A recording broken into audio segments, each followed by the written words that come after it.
নমস্কার বন্ধুরা, হাতের লেখা কিভাবে সুন্দর করতে হবে তার জন্য আজকের এই ভিডিওটি। তো দেখো, আজকে স্বরবর্ণ দিয়ে শুরু করব। তো প্রথমে খাতার উপরে আমি একটা দাগ দিয়ে দিলাম। দাগ দিলে লেখাগুলো খুব সুন্দর লাগে।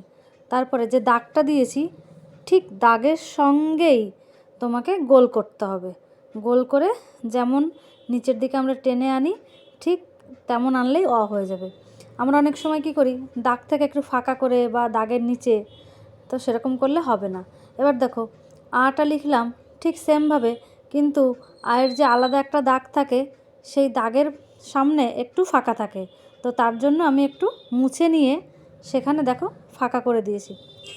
ঠিকভাবে আমরা রস্বইটাকেও সেমভাবে দাগের সঙ্গে মিশিয়ে গোল করতে হবে। তারপরে উড়ানি দিতে হবে। তারপরে দীর্ঘইটাও ঠিক তাই, দাগের সঙ্গেই গোল করতে হবে। এবার দেখো, হস্যু লিখব। এবার উড়ানিটা দিয়ে দিলাম। এবার হস্যুটা আর দীর্ঘটা একটু আলাদা। দীর্ঘের দুটো লেজ থাকে, এই যে আর একটা লেজ দিয়ে দেব। এবার একটু উড়ানি দিয়ে দিলাম। এইবার হয়ে গেল। এবার রিটা লেখা খুব সোজা। দেখো, প্রথমে একটা সোজা দাগ দিতে হবে, তারপরে দাগের থেকে একটু নিচে করে বয়ের মতো বা ত্রিভুজের মতো করতে হবে।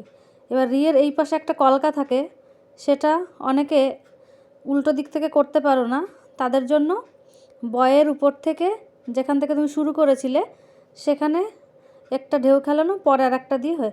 এবার লিটা দেখো সবসময় আমাদের কাজে লাগে না, তবু আমরা পড়ি।